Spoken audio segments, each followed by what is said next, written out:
Alrighty, welcome in everyone to another edition of the GSMC College Football Podcast, brought to you by the GSMC Sports Network.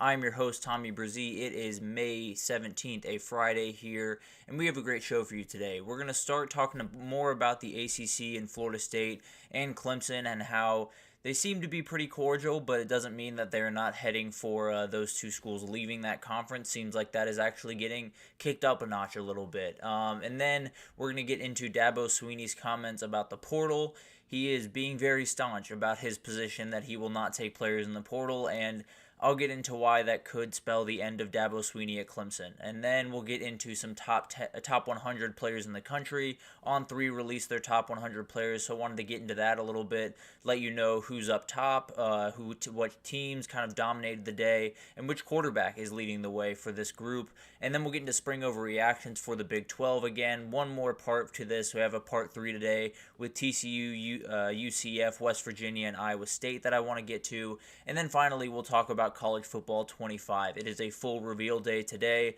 We did get a cover yesterday, so I want to break down some of the stuff we got yesterday, as well as looking forward to what could be on the docket today. So definitely looking forward to that. But before we jump into everything, I do want to remind you all we get tons of questions and comments throughout the show, and the best way for you all to get your question on the screen, we can have a fun back and forth here. You can ask a question that you're wondering about. You can use the tip and donation link at the bottom of your screen, gsmcpodcast.net. It's a huge help not only to us here at the network, but to you all. You get to have a fun kind of interactive experience here, and I think that's a good time for all of us. Again, that's gsmcpodcast.net.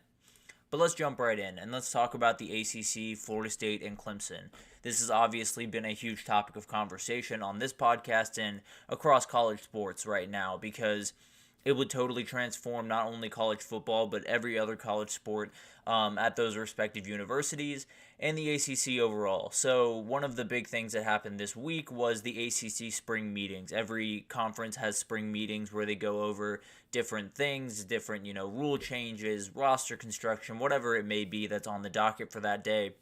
And they meet in Amelia Island if you're the ACC. So they were there this week, and Florida State and Clemson were around ACC officials for the very first time after filing these lawsuits, not in a court. That being said, I think everything went off pretty much without a hitch. It felt like everyone was very, very cordial, apparently. Everyone was, kind of going about business the way they usually do. No real animosity, at least outwardly, between the ADs of Clemson and Florida State and the others. So overall, went very, very smoothly. There was definitely, a pretty normal meeting out there. That was not one of the topic of conversations, nor necessarily should it be, because there's still a lot of things that are set to happen with all of this stuff, so we'll figure that out, as it goes. But these meetings overall were a very, very cordial thing. Honestly, I expected a couple of little fireworks there. I expected there to be some type of rumors or stories or things coming out from that meeting that might have not been as cordial, but at the end of the day, it seems like everything went off without a hitch. But one of the big-time reasons that I thought there were going to be some fireworks this year is because there were a ton last year. Even last year, we were talking about Clemson and Florida State just started this push for success incentives within the ACC, essentially trying to boost themselves up and give themselves a little bit bigger piece of the pie within the conference.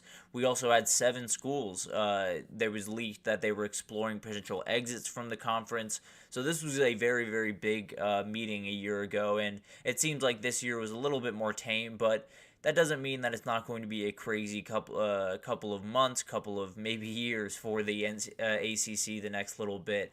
And I think the biggest thing here is something that has kind of been percolating a little bit, but finally has been, put out into the world, and definitely something to watch very closely is North Carolina seems to be not super happy with the way that certain things are going.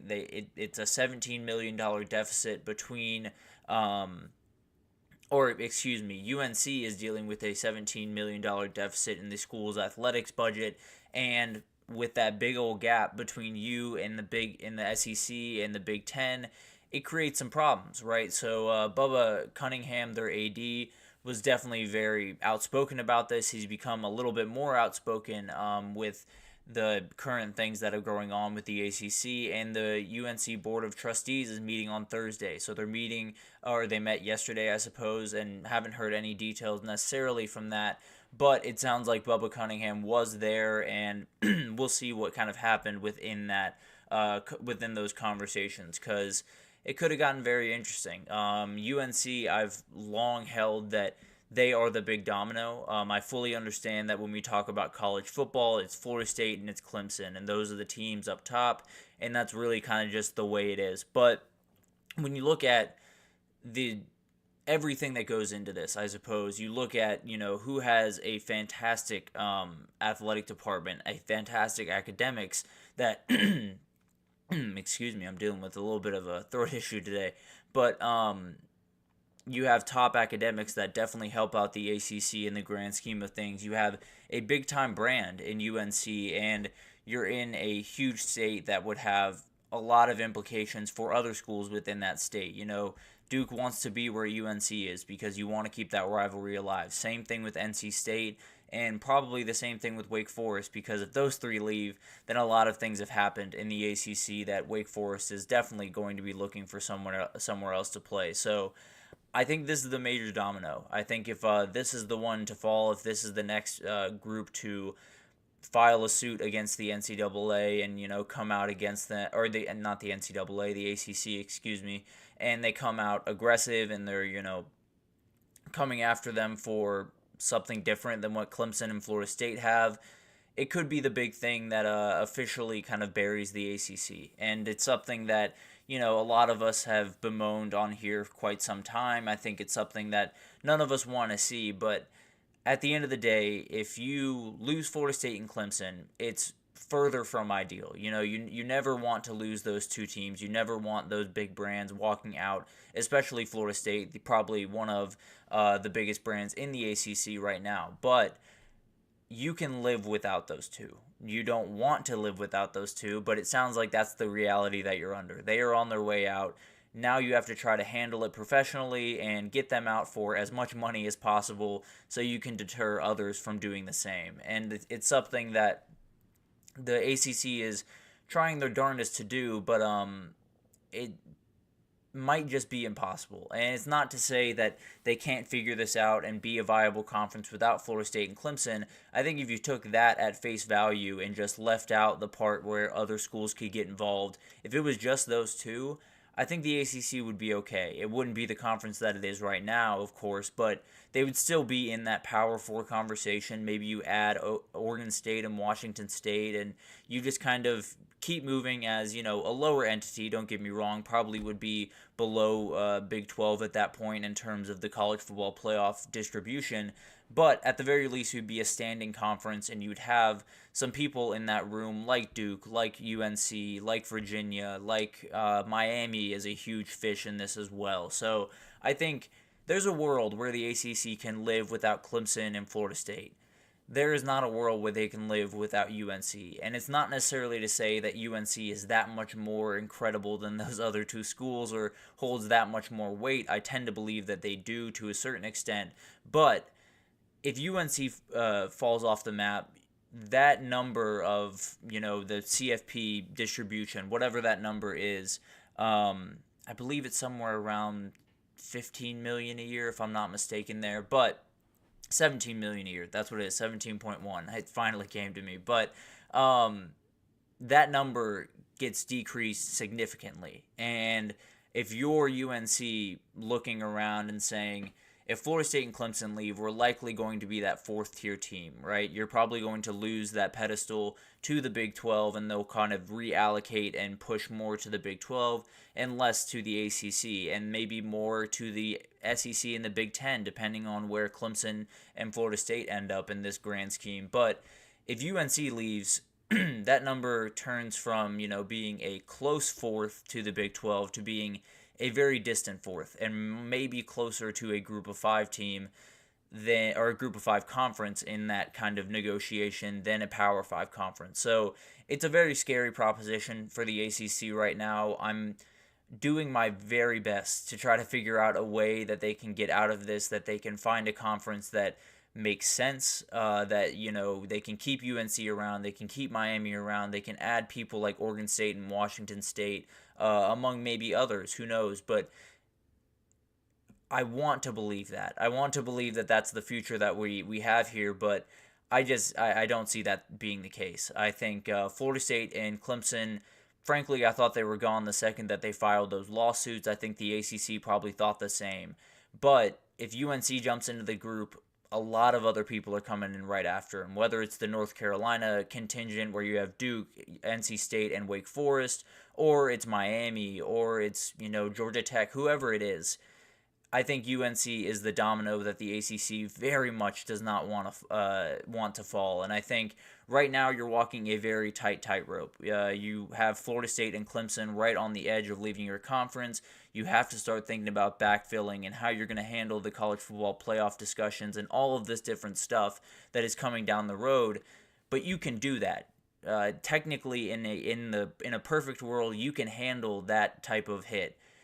If UNC leaves, that tightrope becomes impossible to stand on, and it becomes impossible to walk. And I think it's one of those things that the ACC has been doing their very best to keep every other school at bay, keep every other school where they are and happy, but it's not going to last very much longer, if I'm being totally honest. If Florida State and Clemson get out for anything that is in the realm of possibility for some of these teams, especially UNC, who has some very deep pockets, and Virginia, who has maybe even deeper pockets, you will see those two schools leave, and once that happens, it's a free-for-all. So I'd love to tell you that the ACC is more than okay. I'd love to tell you that they are reconciling with Florida State and Clemson, and they seem to be relatively cordial, but I think that's because they know the fate of those two schools, and they're just trying their darndest to keep the others intact as much as they can. So it's going to be a big-time fight. The ACC is fully on thin ice right now, and it feels like it's starting to break, and they could fall through in not the short future. So we'll definitely keep you updated on that, what happens with UNC after this meeting today, or it happened yesterday, but no details have come out yet. So we'll keep you updated on that. And if that domino falls, it could get very, very sketchy around the ACC headquarters. But we'll break that down as it comes. We're going to take our first break here, and when we come back, we're going to talk about one of the teams involved. We're going to talk about Dabo Swinney and the Clemson Tigers, and him defending his transfer portal strategy, which has become a tradition like any other every single year, it feels like. So we'll break that down right after this, so stick with us. I feel like I'm losing my mind. Is everybody in the world blind? Please, Lord, give me a sign, a sign. I feel like I'm losing my mind. Is everybody in the world blind? Please, Lord, give me a sign, a sign. I wanna be the greatest. Everybody on the fake shit. I look around and feel like everybody is the fakest. I make this every day and I'm impatient, hoping one day I blow up from the basement. Statement, the top is so vacant. I don't hear shit that I think is amazing. Waiting for my day when I'm playing sold out shows where 1,000 faces. Hey, give me that crown, get in my way and to be put down. It ain't your place, all this my town. If I want that shit, then I'll get it right now. I'm losing it, the noose it fits Some loose shit, a stupid myth. You choose to live or choose to dip. You choose to fight or lose your grip and lose a gift. I feel like I'm losing my mind. Is everybody in the world blind? Please, Lord, give me a sign, a sign. I feel like I'm losing my mind. Is everybody in the world blind? Alrighty, welcome back everyone. We just talked about the ACC, Florida State and Clemson, and how it's getting a little bit more dire for the ACC, and UNC might just be getting in on the party here pretty soon. But we'll check out that video if you want to see what all that's about. But let's talk about Dabo Swinney. Sports has incredible rivalries all across it. You know, you have the Yankees-Red Sox, you have Ohio State-Michigan, one of the best college football rivalries. But Dabo Swinney against the transfer portal is becoming one of the best in the game. It's a very heated rivalry where Dabo Swinney seems to just outright hate the portal. But he is back at it with some of the comments around the portal and defending his non-use of the portal, which has become an annual tradition. He has refused to use it to the degree that he absolutely can and frankly should. But here we are. We're back at Dabo Swinney having a number of excuses for why he did not use the portal, why it's not in his best interest to use the portal. But just to give you an idea of how unprecedented it is what Clemson is doing, the only three other schools that did not take a transfer this, off season was Army, Navy, and Air Force. And as you can imagine, there are a couple more hurdles for the kids transferring into those schools to get over to go to those schools. So it's not necessarily the group you want to be in. If you're talking about the college football space, definitely if you're talking from a Clemson Tiger fan perspective, definitely not the group you want to be in. But let's get into some of the comments that Dabo Swinney had on SiriusXM. He did an interview and they were talking about the portal and why he didn't attack more aggressively and why they didn't bring anyone in for what feels like the millionth time. And he had some very interesting comments that I want to get to here.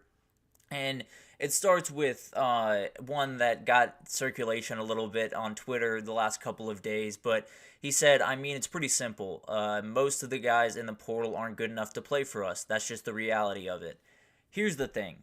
That comment by itself is absolutely true. Most of the guys in the portal cannot play for Clemson. There are thousands of guys in the portal. At least 51% of those guys cannot play at Clemson for the Clemson Tigers.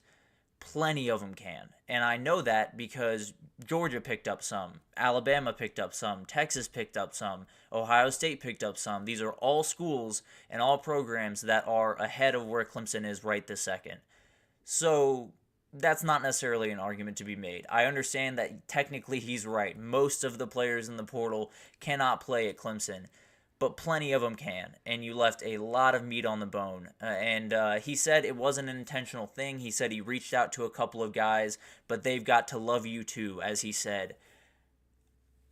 I don't think they attacked these guys to the aggression that he's trying to make it out to be. I'd be very surprised, in fact, if he was attacking these guys with that aggression, because when we talk about Dabo Swinney and the way that he kind of goes about business, this is the way he is. He doesn't want to use the portal, and if he's being, pushed into using the portal, he's going to use it in a way that is not going to get you players, very plainly. Like, if he's not fully in on the concept, he's not going to recruit these kids the same way he would recruit a kid that he really wants to get from high school.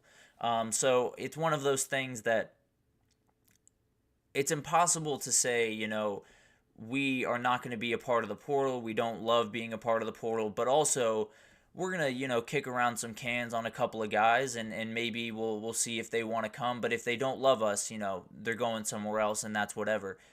You have to compromise at some point. You have to find the middle ground. You have to not only, reach out to these guys, but actually give them competitive offers around the country and actually be aggressive. And look, Clemson's roster is awesome. There's no two ways about that. It is one of the best rosters up and down. It has one of the best coaching staffs in the country. There are a lot of incredible things about Clemson. I don't want to act like everything, like the sky is falling over there. It's not necessarily.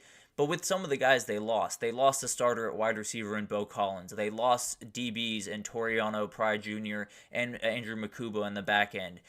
you've lost tons of people, and 18 different FBS teams have brought in 20 transfers this offseason. And now I've said before, I think, the number is probably somewhere between those two extremes, where you want to use it as a supplemental tool more than you want to use it to create your team. And from that point of view, I enjoy that, Clemson wants to build this team that way, but they're making the same mistake over and over again. They keep telling themselves that the team that they have in front of them, which is a fantastic team that is as talented as most of them in the country, is good enough to win a title, and it's just not. Very plainly, I like the Clemson team. They are a very, very good team, and I guess if they can absolutely thread a needle, they can find their way into the playoff and then make a run. But from where I'm standing right now, the team that was there that last year and the team that was there this year did not upgrade. They did not get better, at least from a 50,000 feet perspective. Now, we won't really know what that looks like until fall. Maybe there are some players that I'm, not aware of right now that are definitely going to be big-time players for them. But from where I'm standing, there were at least double-digit players that Clemson could have been very much in on, especially on the back end of that defense, especially at the wide receiver position, that they just decided to not get in on. And it's Dabo Swinney just kind of slowly burying himself in this new era of college football. And I don't want this to take away from who Dabo Swinney is and what he is doing, because what he did and what he's, continued to do for Clemson and for college football is insane. What he was able to pull off during the height of the Alabama powers is remarkable. No one even dreamed that you'd be able to win 2 titles during that reign, and he was able to do it and in pretty quick succession. And you can say what you want. You can say that it was Trevor Lawrence and Deshaun Watson that carried him to those titles. You can say, he's nothing without his coordinators. All that aside, he was able to pull off something that was really incredible. And he did it the way that he wanted to do it, which was something that is really cool and something that, frankly, I wish was the case in college football. I wish there was a world where it was only high school kids coming in and you were able to develop these kids and get relationships with these kids and send them off after 3, 4, 5 years and they don't leave one time. But we live in the real world. We live in college football today where the transfer portal is a real entity that if you're not using it, you're cutting yourself off of the ankles. So Clemson is doing the thing that Clemson does. Dabo is doing the thing that Dabo does. But one of the quotes that frankly just made me laugh more than anything else, but definitely something that Dabo, it's a very Dabo quote, I guess is the best way to put it. He said, honestly, every player is technically a transfer. We just signed the whole class who will transfer from high school. We like our guys. We like our starters. So that one's just kind of a little bit of a corny Dabo quote that we always get from time to time. And first of all, he's wrong. Let's just put that out there. They are not transfers. But at the end of the day, the quote at the end is the one that I really want to focus on, where he says, we like our guys. We like our starters. He's right. I appreciate the sentiment. It is lovely that he approaches his team not only as, football players, not only as athletes, but as kids, he loves. And he treats them as, his other sons. And he's a very lovely guy to his team, it seems. The reality is, tough decisions need to be made. This is a business. This is, you're trying to win national titles. You're not trying to make everyone like you. And that's, the harsh truth of college football, where if you're going to be the best, you're going to ruffle some feathers. It happened with Nick Saban when he was making his rise. There were plenty of people that were not too happy about the way he was going about business, but that was the way of the world. And now, even more so, that is the way of the world. You have to be aggressive. You have to compromise from time to time, and I don't want to necessarily say that he needs to become a full transfer portal team, go full Florida State or Colorado route where you're bringing in tons of guys every cycle by any means, but not using it is just coaching malpractice at this point. And it's he knows more about football than I do. He knows, infinitely more about the system than I do and what he wants to do at his program. And I don't want to act like I know better than Dabo Swinney, but I can tell you that the teams that have been the most successful over the last couple of years when the transfer portal has become a big part of the game is the teams that blend the two together. And that can be done. There is a world where you have these great relationships with each other, and you have, kids that really respond to you, and you have kids that you develop from high school, but also you bring in some kids. You transfer in some kids that need a new place to play, and it doesn't necessarily take away from your culture. I know he's trying to protect that Clemson culture that he's built over the last couple of years, but as college football changes, your culture just has to change. And it doesn't have to change, entirely. He doesn't have to do an entire rebuild by any means, because overall it's a very solid culture over there at Clemson. But when you look at what he is today and what they were 8 years ago, it's two entirely different entities. No one is really, I don't want to say no one's scared of Clemson, because they are still one of the best teams in the ACC. They are still one of the teams that absolutely can compete for a championship, and if they win the ACC, then I'll be eating my words. But the way I look at it right now, it is Clemson at an absolute standstill, trying their best to do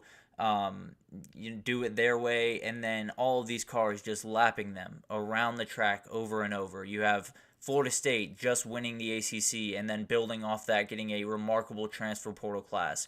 You have Miami finally heating up under Mario Cristobal. You have tons of other schools that are using the transfer portal in ways that you're not, and that's going to close the gap. That's just the way of college football. It's going to close the talent gap, it's going to close the ability gap, and it's going to close the gap between you and everyone else, if it hasn't been closed already.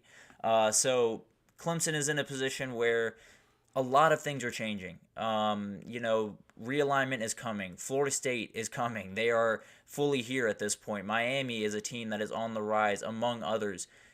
You have to be ready for this. You have to be ready for possible realignment where you go into the SEC, and if they go into the SEC with this attitude, they're going to get torn to pieces. I'm just being totally honest. It doesn't matter how good that program is. It doesn't matter how incredible some of the players coming in from high school are. They're not going to be ready to play in the SEC right away, and if you're not using the transfer portal to supplement this roster somehow, you're going to get buried. So I wish that Dabo Swinney's way was the right way. I wish that recruiting kids from high school and building them through 3 years, 4 years, and developing those relationships and building a championship roster was the way that you could do things. But you can't. You just can't. In the NIL and transfer portal, it is not a feasible way to go about business unless you are going to bring in the best roster you could possibly imagine, the best coaches you could possibly imagine, and develop these kids immediately. And that's impossible. So Clemson is in a position where they're going to have to make a decision at some point here soon, whether it's forcing Dabo Swinney to use an entity he doesn't want to use, whether it's, starting to think about moving on from Dabo Swinney. I don't know, but he definitely has a ton of leash, and this year could be more than fine, and maybe I'm eating my words, and if I am, then I will be sitting here in December more than happy to say that I was wrong about this team. But way I'm looking at it right now, they are not my ACC title champion. They are not the team that I think is going to be in a playoff. They are not a team, especially going forward, that I'd be super worried about in the grand scheme of college football. And that's because of a decision that Dabo Swinney could have very easily not made. But he's made his decision. He's made his bed. He's got to lay in it. And it could spell the end of whatever, this Clemson run has been. But at the end of the day, we'll see what happens. Obviously, a lot of this is up in the air. And maybe Dabo Swinney pulls a rabbit out of his hat. But I'd be very surprised. But we're going to take our second break here, and when we come back, we're going to talk about the top 100 players in college football. On3 dropped their list for that, and I really want to break down the top 10, which quarterbacks made the list, and which teams just absolutely dominated this list. So we'll break that down right after this, so stick with us. Looking for your daily fix of sports talk without having to pay for it? GSMC Sports Network is available on YouTube. Just search GSMC Sports Network. Get your fix of daily sports talk shows on YouTube absolutely free. NFL, college football, NBA, MLB, MMA, UFC, fantasy football, and so much more. GSMC Sports Network has shows running all day long, with new sports shows starting every 2 hours. Just like on your favorite cable sports channel, except GSMC Sports Network is absolutely free. Just search GSMC Sports Network on YouTube to catch one of your new favorite shows, like the GSMC College Football Podcast, Chip Shot Football Podcast, Hoops and Heels Women's Sports Podcast, GSMC Basketball Podcast, and so many more. Check it out for yourself. GSMC Sports Network, now available on YouTube absolutely free. Search GSMC Sports Network on YouTube right now. Alrighty, welcome back, everyone. We just talked about Dabo Swinney and his defense of the use of the portal for him, and I got a little bit on a diatribe there. Got a little bit frustrated because it is Dabo Swinney. It is Clemson. They should be competing at a higher level, but one decision can really bury your program pretty quickly. But we'll see what happens there. Let's get into the top 100 players in college football. On3 dropped their rankings for the players going into 2024. There are tons of really, really good players on this list, and there's some very interesting ordering of these players, and I think it starts off right, if I'm being totally honest with you. Let's get to the top 10 here and break that down for you all. In the top 10, I'm all good with where it started. James Pierce Jr. to me is one of the most impactful players in the country. I've said a couple of times before, maybe I'm doing a little bit of projecting forward, but I think Caleb Downs is one of the best, if not the best player in the country, but that's something we can revisit towards the end of the season. Luther Burden in at 2, the wide receiver from Missouri. One of the most talented outright football players in the entire country. I can't necessarily argue with that by any means. And then you get to the O-line. You have Kelvin Banks, the offensive tackle from Texas, followed by Carson Beck, the very first quarterback on this list. You know, the UGA quarterback that is set to have a huge year. It will be very interesting to see what he can do. And then another offensive lineman in Will Campbell from LSU. Don't necessarily have a super big issue with this top 5. I think a lot of people definitely expected Travis Hunter to be in this group. I think he's somewhere down around, he's sitting at 20 on this list, so definitely a little bit lower on the list than I probably would have put him, but fully understand where they're coming from there. The only real difference I would make among these 5 players is probably flipping Kelvin Banks and Will Campbell. I tend to lean Will Campbell as just the better offensive tackle as of right this moment, but it's very much splitting hairs between those two. They're both remarkable, and both will be probably top 10 draft picks this next year. Then you follow it up with 2 D linemen in Mason Graham and Deone Walker. Mason Graham, the remarkably talented guy from Michigan, probably the best defensive lineman in the group or in the country this upcoming year. But Deone Walker is not far behind him. Deone Walker is comfortably one of the most underrated and under-talked about players in the entire country. This dude is an outright beast, and him coming back to Kentucky is as big of a get as there is across the country. I think everyone looks at Kentucky, and the SEC is filled with people, and it's going to be really hard for them to put together a season where they really, really make some noise, but a lot of stuff is in place. Deone Walker is a remarkable player. J.J. Weaver coming back is huge. You have Maxwell Harrison on the back end of this defense, so there's a lot of talent at Kentucky that if they can put it together, especially Brock Vandegrift, it could get really interesting. And Deone Walker could be a huge part of that and win an Outland Trophy, the best interior lineman in the entire country this upcoming year. And then you have a couple of DBs towards the end here. Will Johnson, the cornerback from Michigan, more than fine with him being the top corner. He is absolutely one of the best defenders in the league. The dude can do just incredible things, so very much agree with that. Then you have Malachi Starks at 9, the safety from Georgia. This guy is insane. He is so rangy, can essentially pick off a ball that is 20 yards away from when it's thrown to when it's caught. He can do just incredible, incredible things on the football field, and they'll definitely need him this upcoming year with some younger guys stepping into some bigger roles. And then you have Tatoria McMillan, the wide receiver from Arizona, rounding out this top 10. Obviously a very, very talented group. I mean, the 2 wide receivers up here, the 2 offensive tackles up here, the 2 D linemen up here, all are going to play huge parts in the NFL draft this upcoming year. I mean, there's a reality where all of those guys go in the top 12 to 13 picks of the draft. So it'll be remarkable to watch those guys develop throughout the year. And then we get into the quarterbacks, and you have Quinn Ewers at 12. You have Jackson Dart at 13. Ollie Gordon just missed the list at 11, just missed the top 10. And then you had Travis Hunter down at 20, right behind Abdul Carter. But let's talk about those quarterbacks. Actually, before we get to those quarterbacks, I do want to highlight some of the smaller school guys that have made this list. We have an interior offensive lineman, Clay Webb from Jacksonville State, one of the best offensive linemen in the entire country. He clocked in at 40. Then you had UConn offensive lineman Valentin Sen, a very talented guy. He clocked in at 49. So two very, very good offensive linemen that are playing at some smaller schools that definitely will be in the talk for the NFL draft this upcoming year. And then a couple of wide receivers on this list. Ricky White, I've talked about a couple of times, the UNLV kid that is just out of this world. One of the best, probably a top 10 wide receiver in the entire country, clocked in at 68. And then you got Torrey Horton, the Colorado State wide receiver, at 92. So a ton of talent, not only at the top flight schools, but also at those lower schools that will play a big part in the NFL draft this next year. But let's jump into the quarterbacks and let's talk about where everyone landed, how the order was. And the top two guys to me are in the right order. I think I have Carson Beck number 1 quarterback. I think I'd have Quinn Ewers number 2. And then you have Jackson Dart right after Quinn Ewers at 13 on this list. Quinn Ewers was 12. And then there's a little bit of a jump. You get down to Shadur Sanders at 26. I think that's kind of a good spot for him. Maybe a little bit higher would have been the way that I did it, but a very talented kid that could shoot up that list very, very quickly if Colorado can put it together.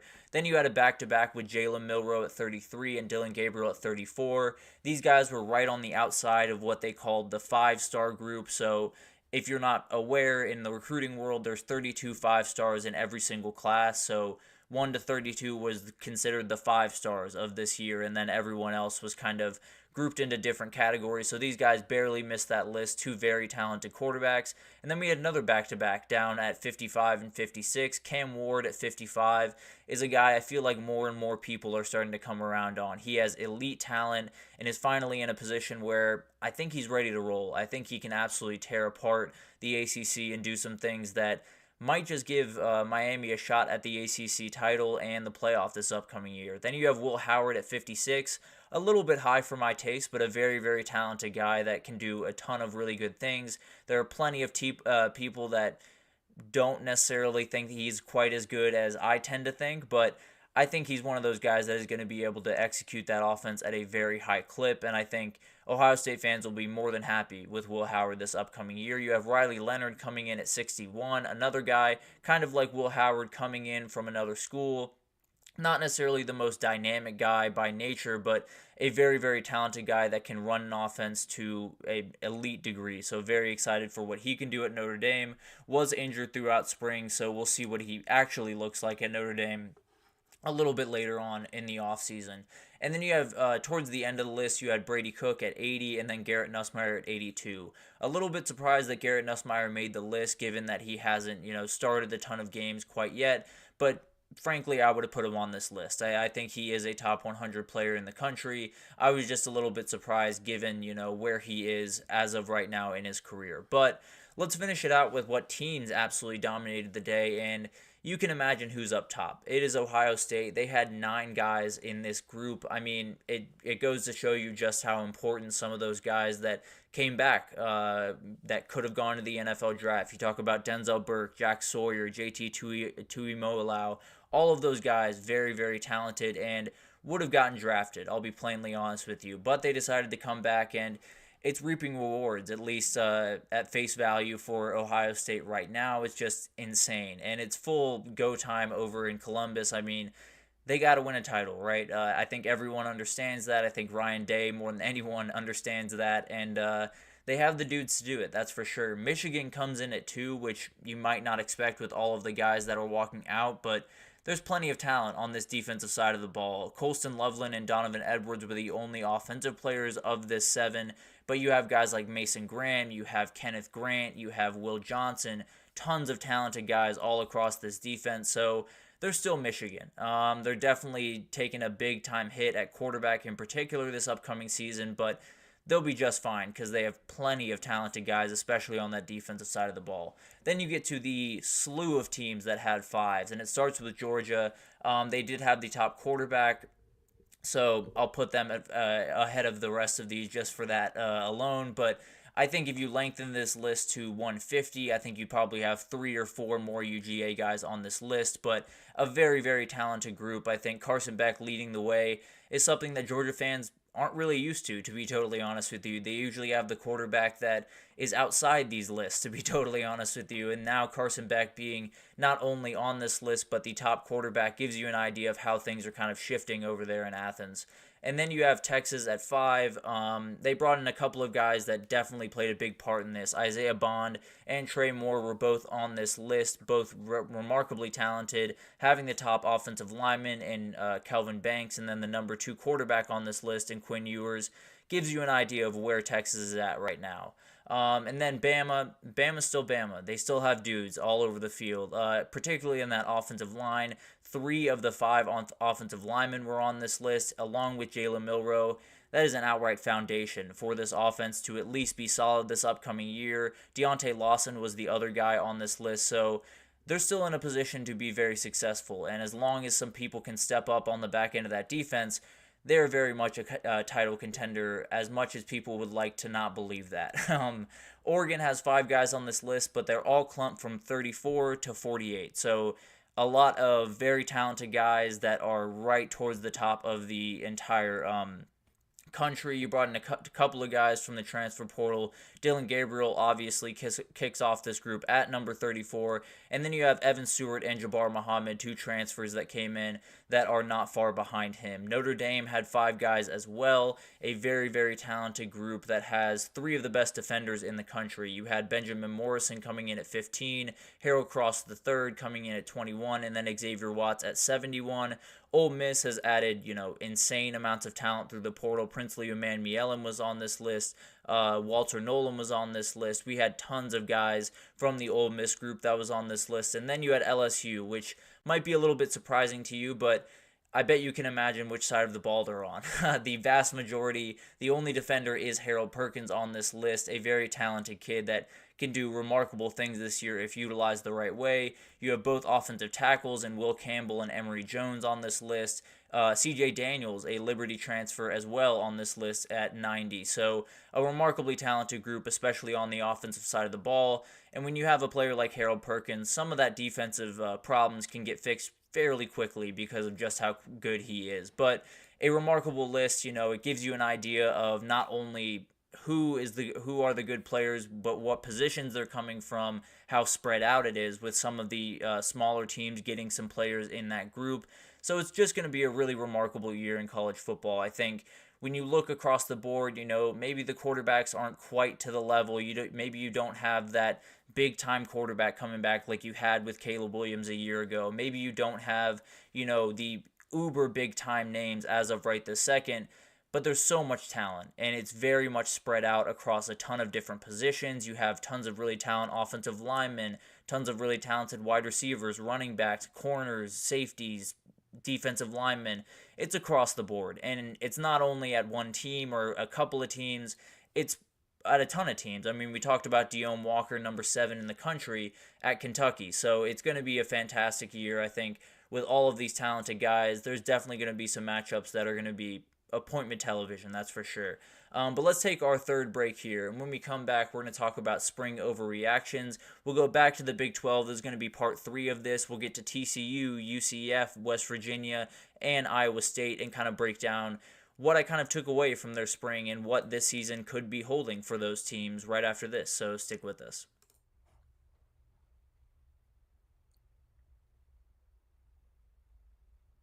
For the best and latest podcasts available anywhere, go to the podcast app on your cell phone and type in GSMC to access free content-rich podcasts on health and wellness, book reviews, sports, entertainment, relationships, social media, movies, technology, finance, and even weird news. Subscribe and download the GSMC Podcast Network's family of shows, available everywhere podcasts are found. Alrighty, welcome back everyone. We just talked about the top 100 players in the country according to On3, a very, very interesting list with a guy up top that maybe you didn't expect in James Pierce Jr., the edge rusher from Tennessee, but that guy's going to be an absolute game wrecker this upcoming year. But let's break down some spring overreactions. Let's go back to the Big 12. This will likely be the last edition of the Big 12. We've got TCU, UCF, West Virginia, and Iowa State for you. Broke down a ton of teams in the first two segments, so if you want to check that out, definitely on the YouTube channel there. But let's start with TCU, and let's talk about this program as a whole. I think a lot of people after 2022, you had Max Duggan and company go on a remarkable run where they won pretty much every game by one possession. It felt like they battled, they found their way to the national title game, and 2024 was not necessarily the encore that they had expected. It definitely was not a 5-7 year in their heads going into it, but that's what it ended up being. Josh Hoover was their starting quarterback for most of the year, and I think a lot of people, have started to kind of write off TCU because of last year. And I fully understand that, 2022 felt like kind of lightning in a bottle, and it felt like, they put together something that is not going to be easy to replicate. And you're absolutely right. It is not going to be easy to replicate by any means.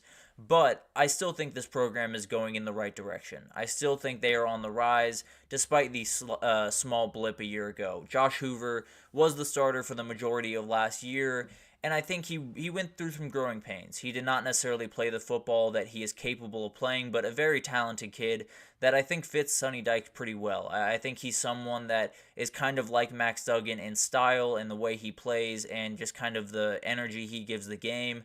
So I think he's going to be okay. I think he'll take a big-time step this year.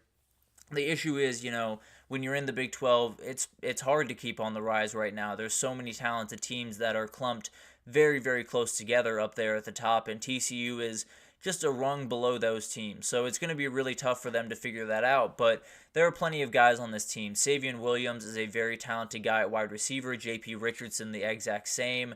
Two guys that are ready to take that next step. You have a retooled offensive line that was not very good a year ago, so brought in a ton of transfers, mainly James Brockermeyer to be your kind of anchor in the middle at center of that offensive line, and I think it'll help them a ton. I don't know if they're going to win the league. I don't know if they're going to do anything necessarily like they did in 2022 by any means, but I do think they're going to move in the right direction. I do think that 7-5 might turn into an 8-4, and then you see TCU start to bring in a couple more kids. They are in the Dallas-Fort Worth area. That helps a ton with recruiting, and if they can put together a season that at least shows people that the 5-7 was more of an anomaly than the national championship run, at the very least you can start to get that recruiting train rolling again. And I think TCU as a whole is still a program I see on the rise. It just last year was quite the dip, I'll put it that way. But let's move on to UCF, and let's talk about how this team is going to be very interesting in this conference this upcoming year. We've talked about them a lot throughout the spring portal cycle, and because if I had to pick one winner of the spring portal cycle, it would be UCF. They've done incredible work throughout this past couple of weeks, bringing in guys like Penny Boone, bringing someone like Ajay Hall, even as a walk-on, is huge. Devarius Johnson from Auburn as a wide receiver, all very talented guys. And then you have Ja'Cory Brown coming in, probably not going to start this year with KJ Jefferson being the starter there, but you do have talent right behind him, right? You do have that safety net that you're going to need in some scenarios, because this is going to be an offense that is going to run the quarterback. There's no two ways about that. KJ Jefferson is going to be a guy that gets out on the edge and runs.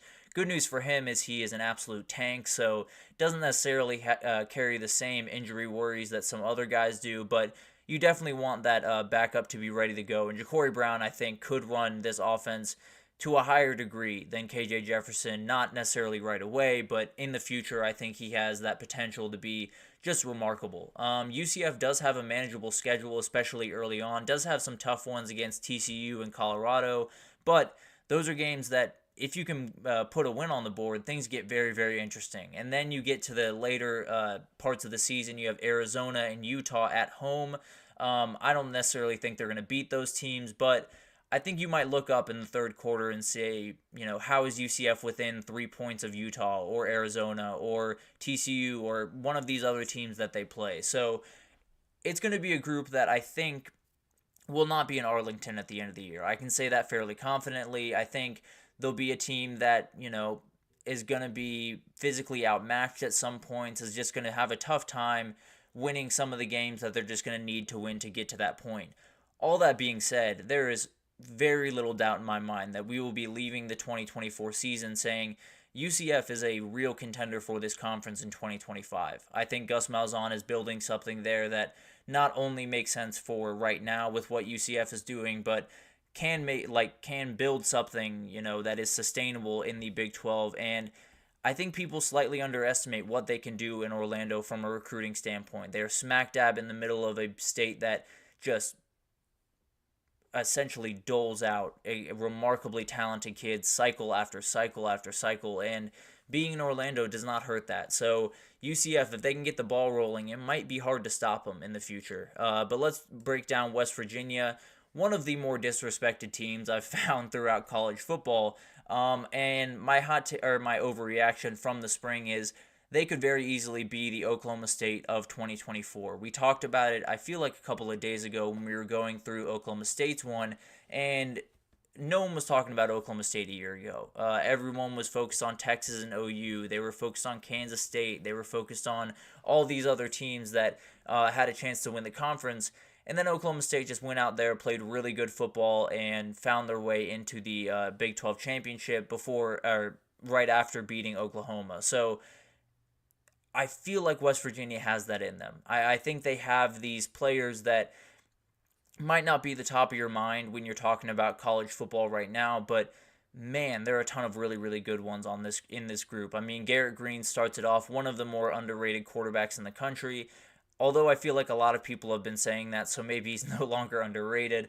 Then you have Jaheim White, a very talented running back that is ready to take that next step, ready to be one of the best running backs in the conference, maybe in the country. A very, very talented kid that can do remarkable things. And then you have a transfer wide receiver from Oklahoma State and Jaden Bray, so maybe he brings some of that luck over with him, some of that magic that the Pokes had a year ago. But overall, I think last year when you're walking into 2023, a lot of people, including me, tabbed Neil Brown as the guy that probably wouldn't make it through the season. I fully believe that he would be out the door by the end of 2023. I thought that season was not going to go well for them, and it was going to spell the end of Neil Brown at West Virginia, but the exact opposite happened. They put everyone on notice, kind of like what we were talking about with UCF a year ago, and maybe they're ready to kick the door down this upcoming year. Maybe they're ready to get it rolling, and I think they follow the Oklahoma State way of things, which is play solid defense, be really well coached, don't make mistakes is the biggest part of this, and then just let the game come to you. That's what Oklahoma State did all of last year. They handed the ball to Ollie Gordon. They wear teams down. They dealt with things that way, and then when the teams made those mistakes, they capitalized, and that's all that West Virginia needs to do. And if they can do that to a really, really high degree, that could be the team that you see in Arlington. There's no slam dunk by any means in this conference. Utah would be the easiest one right now, but I don't feel fully confident in that either. So it's going to be fascinating to watch this conference. And then finally, Iowa State. Let's talk about Abu Sama III, a very, very talented running back, kind of like Jaheim White, going into his sophomore year, and I think it could be a David Montgomery-like sophomore year. Now, David Montgomery is one of the best running backs to ever come out of Iowa State. Him, along with Breece Hall, have done really, really good things in their NFL career and were absolutely remarkable while they were at Iowa State. Montgomery put up nearly 1,200 yards in 2017, his sophomore year, and I think Abu Sama is really ready to do that. He rushed for roughly about 600 yards a year ago, and I think he could absolutely double that. You have Rocco Becht coming back as the starting quarterback. He's going to be ready to run this offense a little bit more efficiently, can use his legs, which makes it a little bit easier on the running back next to him. Then you have the offensive line. It's always going to be good. Matt Campbell is not going to go into a game with a bad offensive line. He has yet to do it. So I have full faith in them. I think when you look at this group, there are plenty of talented guys across the board. Jaden Higgins is another one. I think Abu Sama is the best player on this team, bar none. I think he's absolutely remarkable, and he's one of those guys that when we look back at the end of the year and we see Ollie Gordon and we see Travion Henderson and Quinshon Judkins and Jaden Otten, all of these remarkable running backs walk off into the NFL, we're going to be looking at Abu Sama as one of those guys that can absolutely take that throne and become one of those big-time running backs in the 2025 draft. So tons to still happen for this kid. I think this upcoming year is going to be a huge breakout year, and then he's still got a year to go. So things could get even more interesting for Abu Sama in the Iowa State Cyclones down the road. But that'll do it for these spring overreactions. We're going to take our final break here, and when we come back, we're going to talk about College Football 25. It is officially reveal day. We are getting a trailer today. We're getting tons of different things, but there's plenty to break down from yesterday. So we'll do all that right after this, so stick with us.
Alrighty, welcome back everyone. We just talked about some spring overreactions from the Big 12, got into Iowa State, West Virginia, TCU, UCF, all of the teams that are a little bit on the outside looking in but could make some big time noise in that conference this upcoming year.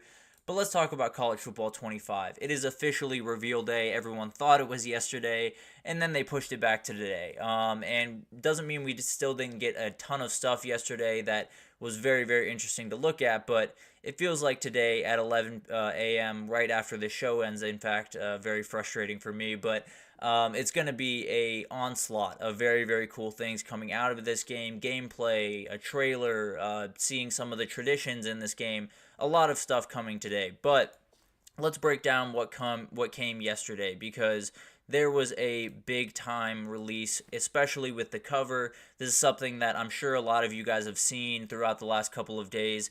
Did get leaked on Twitter, as most things do at this point before they come out. And some people are very upset about this cover. I'll be totally honest with you. More upset than I thought you could be for a video game cover, but here we are.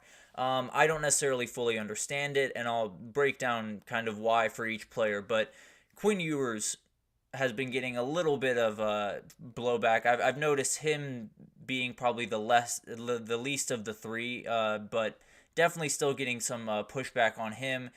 He's one of the best quarterbacks in the country. There's no question about that. I understand if some people are not as high on him as I am. I fully get that, but he is one of the best quarterbacks in the country. He does play for Texas, which is one of the biggest brands in all of college football. And he had one of the biggest moments a year ago in that win over Bama at Bama. So that one felt like not really that big of a deal. I might have gone Carson Beck over him, but it's splitting hairs. It's one of those things that you really can't go wrong with a lot of the SEC quarterbacks they could have put in there. Then you have Donovan Edwards. He's been getting a lot of pushback. People are not too happy about Donovan Edwards being in this game, but the reality is he was the best player on the football field for the most important game a year ago. He was the MVP of the national title game, scored 2 touchdowns, over 100 yards rushing in that game, and is set to take that next step. With Blake Corum walking out the door, this is not only one of the best players on Michigan's roster, one of the best players in all of college football, especially at the running back position. So I don't think that one's that crazy either. And then finally, Travis Hunter. People were just mad about this because it was Colorado and because they weren't the best team in the world. This is one of the best players in the entire country. The stuff he can do on a football field is absolutely insane. I think he's a relatively popular guy. Maybe he's not as popular as I tend to believe, but when a guy goes out there and plays 130 snaps on both sides of the ball and then doesn't bat an eyelash, doesn't act like it bothered him at all, I'm a big fan of that guy. I'll put it that way. I think all of these guys are great choices. I don't necessarily think there was a combo that were going to make people happy, to be totally honest with you. So I don't necessarily worry myself too much with that. And I've said it a bunch of times on here, and I'll say it again. They could have put anything on the cover, and I mean literally anything on the cover, and I was buying it. As long as you had my teams in there, as long as you had the players in there, as long as I was going to be able to do my dynasty mode with the UNLV running Rebels, I have no problem. So it's one of those things that people are going to be mad. That's just kind of the way of the world. But as of right now, I have very little reason to be mad about this cover or mad about really anything in this game. But let's break down what else came out yesterday, and that was what the versions are going to be and what those versions kind of entail. The standard version, as you can imagine, is the bare bones normal version of this game. You get the normal gameplay, you get to pick one of the athletes with the cover to start with in a dynasty mode. You also get to pick a team in this kind of in the start to the game. You get to pick one of the 134 teams, and you get a player with that as well. So there's a unique player for every team. I don't know if it's active or in the past. I have very little details on that, but sounds like a very, very interesting way to kind of start the gameplay, and that's $70. So definitely the kind of bare bones version. If you're not too concerned about all the frills, that's probably the way you want to go. Then you have the deluxe edition, some other features. You get the game 3 days earlier than everyone else, which is a huge plus. I won't lie about that. Then you have exclusive player and uniform packs. I could care less about that if I'm being totally honest. Just give me the game and let me play. 4,600 college football points. Again, that's an ultimate team thing that I don't much care about. And then all of the features that come with the standard edition, of course. And then the MVP version is one that is very interesting. You get a combo between College Football 25 and Madden 25, two games that a lot of people are going to buy anyway, so you might as well get the bundle while you can. You get both games early access on College Football 25 and a couple more features that, again, I could not care less about. It's other uniforms, it's other, weird stuff that doesn't concern me, to be totally honest with you. And you get all the features of the deluxe edition, and that's $150. So overall, the pricing, pretty good to me. I think it makes a lot of sense. I think when you look at especially that deluxe version, you get a lot of really cool things. Obviously, you don't want to be giving up $100, but I'm gonna do it. I'm gonna buy into this game, and I'm gonna absolutely love it. And no matter how much people talk down on it, I'm going to love it. But one of the things that has gotten people a little bit up in arms, and something I touched on a little bit, was Ultimate Team is going to be in this game, and some people are not too happy about that. Frankly, I don't care. I think if I don't want to play it, I just won't play it. I don't necessarily think it hurts the game by any means, but there were some people that are big-time Madden guys that were not too happy by any means.